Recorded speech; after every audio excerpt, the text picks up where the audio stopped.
salaamaaleykum la famille salaamaaleykum mbokku Jolof salaamaaleykum mbokku Gambie di bëgg ñëpp di Cheikh ñëpp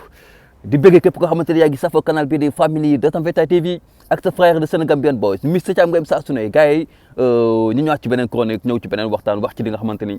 depuis démb moo lëmbee réew mi ci li nga xamante ni mooy grève du transporteur maanaam dawalkatu oto yi moo xam bus la moo xam taxi la moo xam lu mu munti doon ñu ngi soobu ci grève boo xamante ni defe naa tey la am ñaari fan mu nekk une situation catastrophique boo xamante ni sénégalais yi ñu ngi koy dund boobu léegi gisuguñu benn réaction boo xamante ni jóge na de la part des autorités étatiques sauf que sortie bi nga xamante ni dafa bett ñëpp muy sortie Mansour Faye bi nga xamante ni dafa génn avec des propos yoo xamante ni c'est des propos vraiment arrogants sax man laa koy waxee comme si dafay tànkamlu Sénégalais yi comme si moom métit wala douleur bi nga xamante ni Sénégalais yi ñu ngi koy dund ci démb ak tey moom yëgulu ko yaram moom quoi mais bon c'est normal parce que bu grève amee nekkul ñoom c'est ces ministres inutiles ñoom ñoo koy yëg bu grève amee ce ne sont pas ces députés inutiles yi nga xamante ni c'est quelques députés inutiles yi nga xamante ni ñu ngi fii ñoom ñoo koy yëg ce ne sont pas ces quelques directeurs généraux inutiles yoo xamante ni ñoom ñoo koy yëg parce que ni may faral di waxee ñoom ils sont dans leur maison de luxe ñoom ñu ngi si dans leurs appartements chic ñoom ñu ngi seen i oto yoo xamante ni mooy loolu tey transport nekkul seen i problème ñoom xamuñu sax ñoom diggante Dakar Pikine ñaata la wala Dakar Tëngéej ñaata la wala Dakar Guédiawaye whatever ñaata la ñoom ils s'en fichent parce que ils prennent pas les transports publics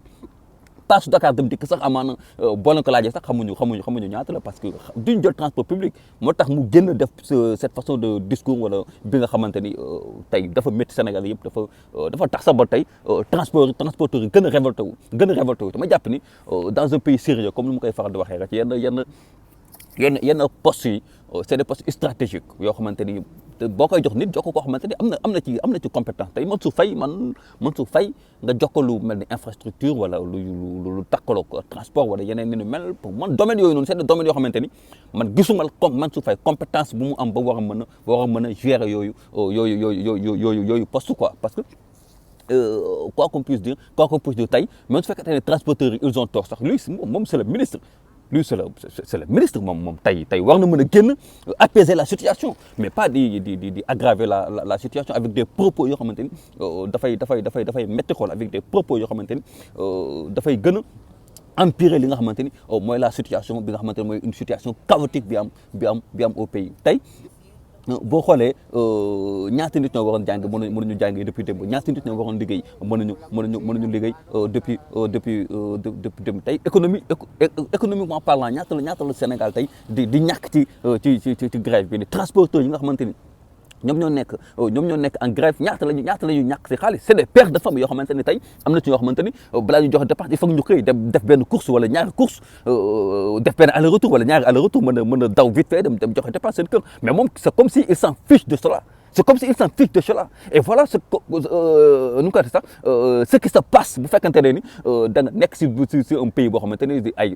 tu dem des ministres comme ni mu la neexee tey Mansour Faye tey avec un président sérieux Mansour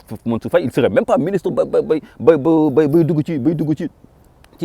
gouvernement parce que lan goro président la wala parce que lan am na lien parenté ak ki nga xamante ne mooy jabaru président ba tax ñu mën ko dugal suñu gouvernement Mansour Faye ba mu nekk ci gouvernement bële concrètement par là qu'est-ce qu'il a réalisé lan la ñu mën a taxaw tey Mansour Faye tey bu ñu ko doon defal bilan moom ban bilan lay génnee woon ko Sénégalais yi ne man depuis que mu dugg ci intégrer le gouvernement de Macky Sall lan laa liggéey Sénégalais yi lu dul saa bu génnee wax toj à part ça man gisuma ban bilan la Mansour Faye war a mën a présenter Sénégalais yi tey man bon métti na ma mais bettu ma parce que tey buñ la joxee loo xamante ne xamoo ci dara boo génnee di ci wax toj rek nga ciy wax un pays comme le Sénégal tey ñuy dem ba ñu am ay problèmes de transport lii ça montre tout simplement que ni le secteur du transport public dafa nasaxaay dara doxul ci secteur transport public bi parce que tey secteur transport public bi am na nu mu doon doxee tey nit ñi duñu grève privé bu ñu grévé du feeñ noonu Sénégalais yi duñ ko yëg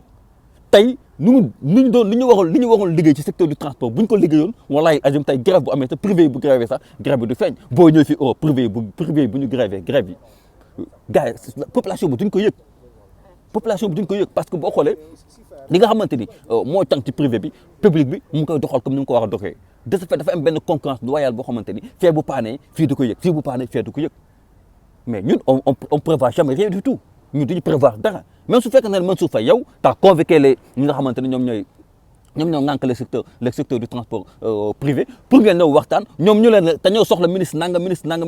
mais su fekkente ne sax ministre ils ne sont pas ñoom dañu ne ñoom duñu teew ci waxtaan bi fii léegi ministre yooyu ñëwuñu mais apaiser la situation pas ngay aggraver la situation parce que on est déjà dans une situation chaotique je pense bien que ces ministres là wala ces soi-disant ministres là yi nga xamante ne amuluñu benn njëriñ Sénégal war nañu xoolaat li nga xamante ne moom nañuy communiquer Sénégal dañoo manque de communication Sénégal communication zéro bu teyee ñu ni Gaston Mbengue génn def ay toj-toj bu subaa ñu ni Mansour Faye gannaaw suba ñu ni keneen lépp dans le camp présidentiel ay toj-toj rek seen bilan moom bilan toj-toj génn wax toj-toj kese ngeen amal Sénégal yi en tout cas ñu ngi masawu képp koo xamante ni transporteur nga di leen ñu ngi leen di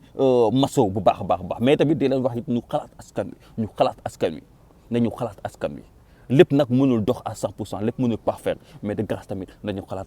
askan wi et que le gouvernement n'a qu'à prendre ses responsabilités pour mu dem ji ma xool nan lay arranger la situation moo gën ñu ñuy defal ay sorties yoo xamante ni dafay gën a empirer la situation comme de gars yi di leen bëgg di leen share One Love Mister Thiam la woon sa canal famille 221 TV la famille comme d'hab respect